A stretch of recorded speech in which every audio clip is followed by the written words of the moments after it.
Hi hello ഹവായു എല്ലാവർക്കും നമസ്കാരം. ഞാൻ ജയ്മോൻ സേവ്യർ. ഞാൻ ഇന്ന് നിങ്ങളുടെ മുന്നിലേക്ക് വന്നിരിക്കുന്നത് ഒരു പുതിയ ടോക്ക് ഓഫ് ദി ഡേയുമായിട്ടാണ്. പുതിയ ടോക്ക് ഓഫ് ദി ഡേ എന്ന് പറഞ്ഞു കഴിഞ്ഞാൽ ടോക്ക് ഓഫ് ദി ഡേ എന്ന് പറഞ്ഞു കഴിഞ്ഞാൽ കഴിഞ്ഞ എപ്പിസോഡിൽ നമ്മൾ പുതിയൊരു വിഷയമായിട്ടാണ് വന്നത്. രാഹുൽ ഈശ്വറിൻ്റെ ഇൻ്റർവ്യൂ. രാഹുൽ ഈശ്വറിനെ ഹെവൻലി വീഡിയോസ് ഇൻ്റർവ്യൂ ചെയ്തപ്പോൾ അതിൽ ചോദ്യം ചോദിച്ച ആൾ ഇൻ്റർവ്യൂവർ രാഹുൽ ഈശ്വറിനോട് ചോദിച്ച 2 ചോദ്യങ്ങൾക്ക് മറുപടിയാണ് നമ്മൾ. അതിലൊരു ചോദ്യത്തിനുള്ള മറുപടി കഴിഞ്ഞ എപ്പിസോഡിൽ പറഞ്ഞു. കാരണം ബൈബിൾ എന്ന ഒരു പുസ്തകത്തിൻ്റെ ചരിത്രം എന്തെന്ന് ചോദിച്ചു. ബൈബിൾ ഒരു പുസ്തകമല്ല, ബൈബിൾ ഒരു വിശുദ്ധ ഗ്രന്ഥമാണ്. ഒരു മതത്തിൻ്റെ ക്രിസ്തു മതത്തിൻ്റെയും ജൂത മതത്തിൻ്റെയും വിശുദ്ധ ഗ്രന്ഥമാണ് ബൈബിൾ. അപ്പോൾ അങ്ങനെയുള്ള അത് മാത്രമല്ല, ബൈബിൾ ഒരു ആന്തോളജിയാണ്. അതായത് വിവിധ ഗ്രന്ഥങ്ങളുടെ സമാഹാരം ആണ് ബൈബിൾ. അപ്പോൾ വിവിധ ഗ്രന്ഥങ്ങൾ, പല രൂപത്തിലുള്ള വിവിധ ഗ്രന്ഥങ്ങളുടെ സമാഹാരമാണ് ബൈബിൾ എന്ന് നമ്മൾ കഴിഞ്ഞ എപ്പിസോഡിൽ പറഞ്ഞു കഴിഞ്ഞു. അപ്പോൾ ഇനി നമ്മൾ ഈ എപ്പിസോഡിൽ അതേ ചോദ്യം ആ എപ്പിസോഡിൽ ചോദിച്ച ആ ഹെവൻലി വീഡിയോസിൻ്റെ രാഹുൽ ഈശ്വറിൻ്റെ ഇൻ്റർവ്യൂവിലുള്ള ചോദിച്ച 2ാമത്തെ ചോദ്യമാണ്, യേശു ചരിത്ര പുരുഷനോ എന്ന് അദ്ദേഹം ചോദിച്ചു. അതിനുള്ള മറുപടിയുമായിട്ടാണ് ഈ എപ്പിസോഡിൽ വരുന്നത്. അപ്പോൾ ഈ എപ്പിസോഡിൽ ആദ്യത്തെ എപ്പിസോഡാണ്. ഈ ആദ്യത്തെ എപ്പിസോഡിൽ നമ്മൾ യേശുവിൻ്റെ പേര്, നാമം, ഒരാളെ നമ്മൾ വിളിക്കുമ്പോൾ ഇപ്പോൾ രവി എന്ന് വിളിച്ചു, അല്ലെങ്കിൽ റഹീം എന്ന് വിളിച്ചു, അല്ലെങ്കിൽ ഏലിയാസ് എന്ന് വിളിച്ചു. അപ്പോൾ ഈ വിളിക്കുമ്പോൾ രവി എന്ന് വിളിക്കുമ്പോൾ പെട്ടെന്ന് തിരിഞ്ഞു നോക്കുന്നത് നമുക്ക് ആ പേര് ഇട്ടിട്ടുള്ളതുകൊണ്ട്, അല്ലെങ്കിൽ റഹീം എന്ന് വിളിച്ചു കഴിഞ്ഞാൽ തിരിഞ്ഞു നോക്കുന്നത് നമ്മുടെ തലച്ചോറിൽ ആ പേരിട്ടിട്ടുള്ള പേര് നമ്മുടെ തലച്ചോറിൽ രജിസ്റ്റർ ആയിട്ടുള്ളതുകൊണ്ടാണ്. അപ്പോൾ ഒരു വ്യക്തിയുടെ പേര്, നാമമാണ് ആ വ്യക്തിയെ ഐഡൻറ്റിഫൈ ചെയ്യുന്നത്. അപ്പോൾ ആ വ്യക്തി സ്വയം ഐഡൻറ്റിഫൈ ചെയ്യുന്നത് ആ നാമമാണ്. അപ്പം ശരിക്കും പറഞ്ഞാൽ നാമത്തിന് ഒരു വ്യക്തിയുമായിട്ട്, ഇപ്പോൾ എൻ്റെ പേര് ജയ്മോൻ എന്നാണ്, ഈ ജയ്മോൻ സേവ്യർ എന്നാണ് പേര്.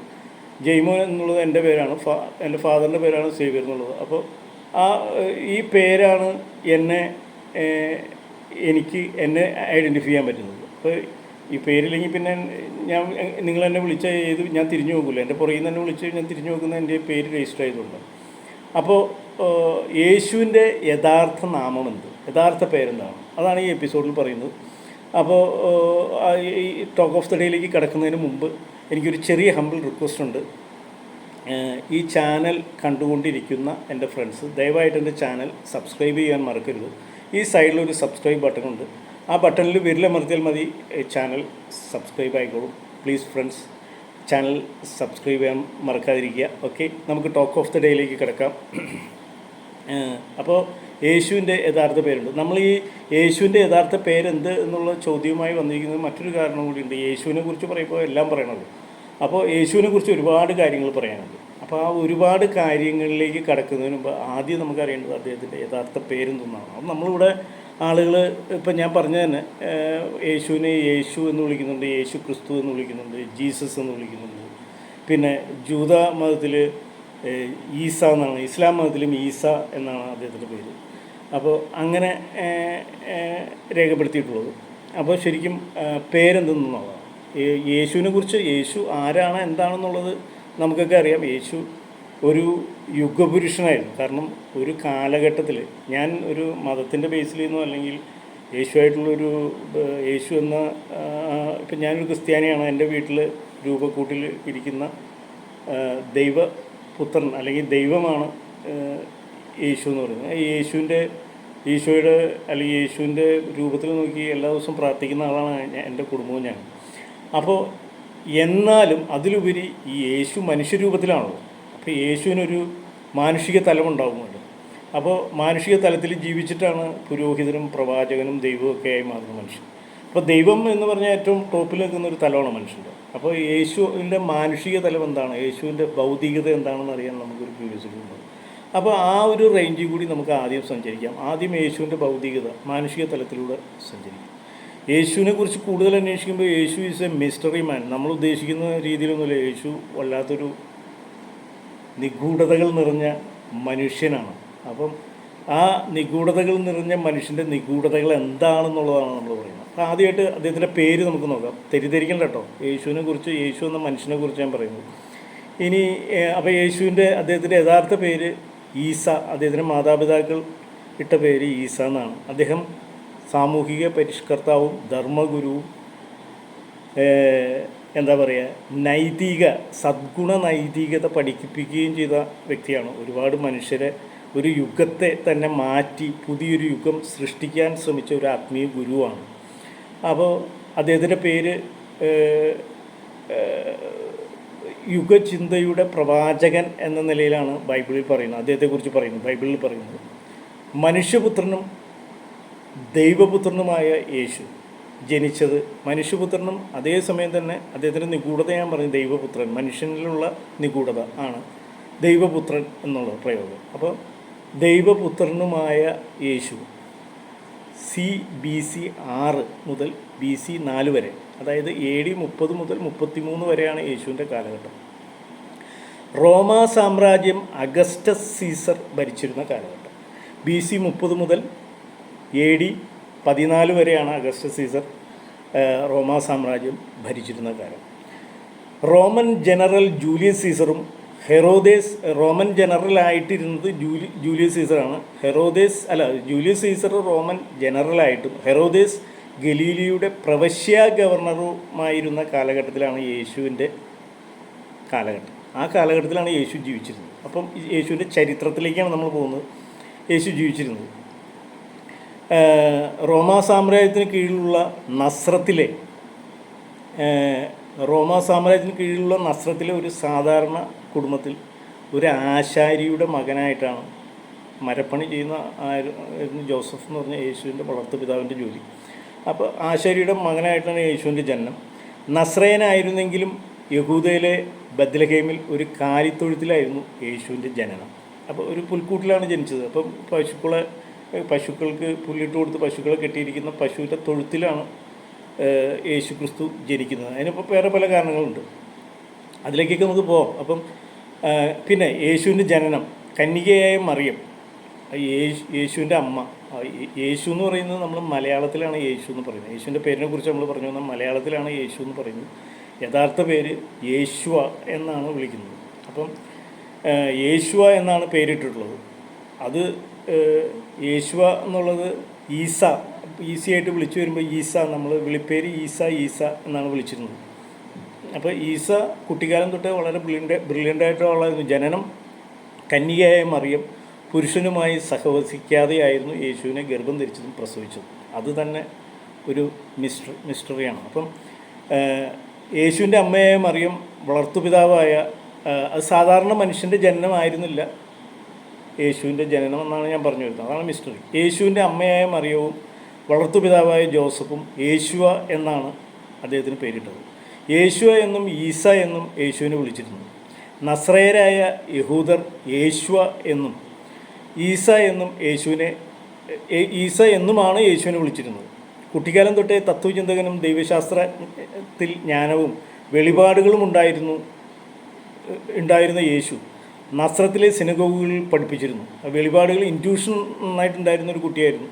അപ്പോൾ നസ്രത്തിലെ സിനഗോഗുകൾ പഠിപ്പിച്ചിരുന്നു. തൻ്റെ 30ാമത്തെ വയസ്സിൽ സ്നാപയോഹന്നാനിൽ നിന്ന് ജ്ഞാനസ്നാനം സ്വീകരിച്ച യേശുവ എന്ന ഈസ തുടർന്ന് തൻ്റെ പരസ്യ ജീവിതം ആരംഭിക്കുകയും ഗലീലയിലെ ജനങ്ങൾക്കിടയിൽ സാമൂഹിക പരിഷ്കർത്താവും ധർമ്മഗുരുവുമായി പ്രവർത്തിക്കുകയും ചെയ്തു.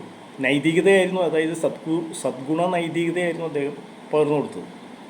അപ്പം ധർമ്മഗുരുവുമായി പ്രവർത്തിച്ചു. അങ്ങനെ യേശുവ എന്ന പേരിനൊപ്പം ക്രിസ്തു എന്ന പേരും ലഭിക്കുകയുണ്ടായി. ക്രിസ്തു എന്ന് പറഞ്ഞ പേര്, ക്രിസ്തു എന്ന് വിളിക്കുന്നത് എന്ന വാക്കിൻ്റെ അർത്ഥം അഭിഷിക്തൻ.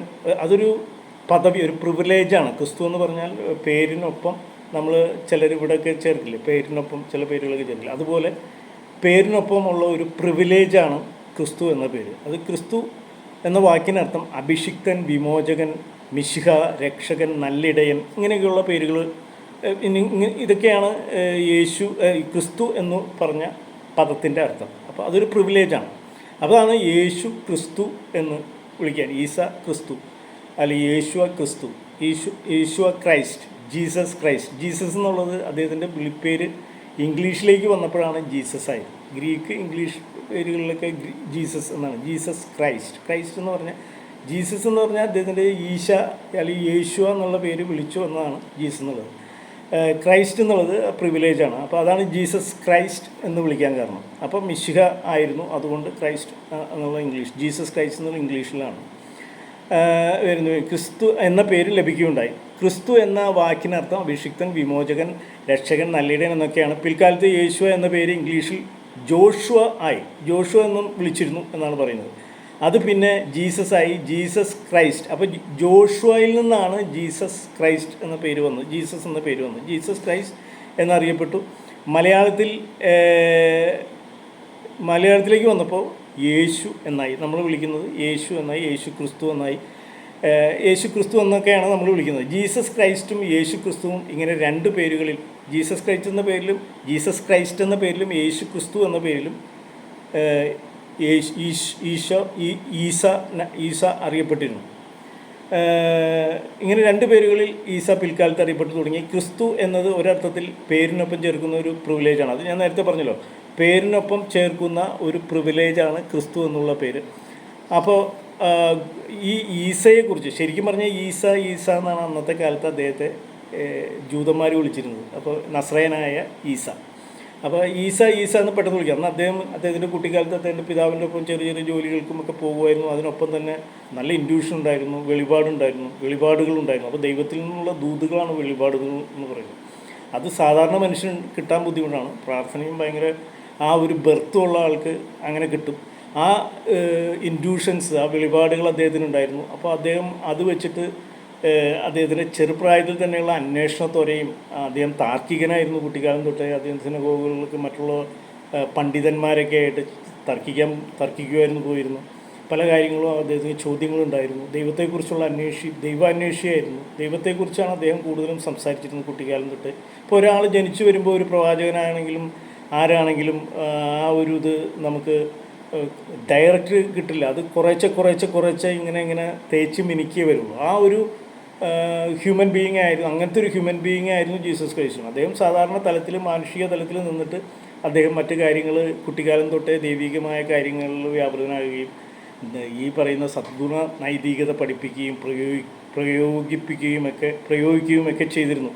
അത് മനുഷ്യരിലേക്ക് കൊണ്ടുവരാൻ അദ്ദേഹം ശ്രമിച്ചു. അങ്ങനെ നല്ല അത് ഈ ആളുകളോട് ഭയങ്കര മനുഷ്യനോട് ഭയങ്കര പരിഗണനയുള്ള വ്യക്തിയായിരുന്നു ജീസസ് ക്രൈസ്റ്റ്, യേശു ഈസ.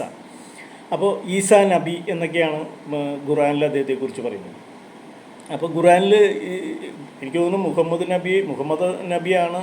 മുഹമ്മദ് പ്രവാചകനാണ് ഖുറാൻ എഴുതിയിട്ടുള്ളത്. ഖുറാനിൽ അദ്ദേഹത്തെ പറയുന്ന പോലെ തന്നെ അതേ റേഞ്ചിൽ ഈസാ നബിയെക്കുറിച്ച് പറയുന്നുണ്ട്. അപ്പം ക്രിസ്തുവിൻ്റെ യഥാർത്ഥ പേര് ഈശോയുടെ യഥാർത്ഥ പേര് നമ്മൾ വിളിക്കുന്ന ഈശോ, ക്രിസ്തു എന്ന് പറയുന്നത് പ്രിവിലേജാണ്, മിശിഹ എന്ന് പറയുന്ന പോലെയാണ്. അപ്പം യേശുവിൻ്റെ നമ്മൾ വിളിക്കുന്ന യേശു എന്ന് വിളിക്കും മലയാളത്തിൽ. നമ്മൾ വിളിക്കുന്ന ഈശോയുടെ യഥാർത്ഥ പേര് ഈസ എന്നാണ്. അപ്പോൾ ഇങ്ങനെ ഒരു പുതിയ യുഗത്തിലേക്ക് മനുഷ്യരെ കൊണ്ടുചെല്ലാൻ വേണ്ടി, ആ മനുഷ്യന് അങ്ങനെ ഒരു പുതിയ യുഗം ഉണ്ടാക്കി കൊടുക്കാൻ വേണ്ടി ശ്രമിച്ച ആളാണ് ജീസസ് ക്രൈസ്റ്റ്. അപ്പോൾ ജീസസ് ക്രൈസ്റ്റിൻ്റെ യഥാർത്ഥ പേര് ഈസാ നബി എന്നാണ്. അപ്പോൾ യേശുവ എന്നും ഈസാ നബി എന്നും വിളിച്ചിരുന്നു. അപ്പോൾ ജീസസിൻ്റെ പേരിനെ കുറിച്ചൊരു ഐഡൻറ്റിറ്റി കിട്ടിയില്ല. അപ്പം ഈസ എന്നാണ് ശരിക്കും അദ്ദേഹത്തെ അന്നത്തെ കാലത്ത് വിളിച്ചിരുന്നത്. അപ്പോൾ ഏകദേശം 2000 വർഷങ്ങൾക്ക് മുമ്പാണിത് ഈസ ജീവിച്ചിരുന്നു, അദ്ദേഹത്തിൻ്റെ പ്രവർത്തനങ്ങൾ. അപ്പോൾ ഇദ്ദേഹത്തിൻ്റെ ഭൗതിക തലത്തിൽ ഇദ്ദേഹത്തിൻ്റെ വീട്ടുകാർ വിളിച്ചിരുന്ന പേര് ഈസ എന്നാണ്. അപ്പോൾ ആ ഒരു കാര്യം ക്ലിയറായി. അപ്പോൾ ഇനി നമുക്ക് അടുത്ത എപ്പിസോഡിൽ ജീസസിൻ്റെ അടുത്ത ഭൗതിക തലത്തിലുള്ള അടുത്ത ട്രാൻസിഷനിലേക്ക് വരാം. ഇത്രയും നേരം എന്നെ ശ്രവിച്ചിരുന്ന എല്ലാവർക്കും നന്ദി, നമസ്കാരം. അടുത്ത എപ്പിസോഡുമായിട്ട് ഉടനെ കാണാം. Okay, good bye.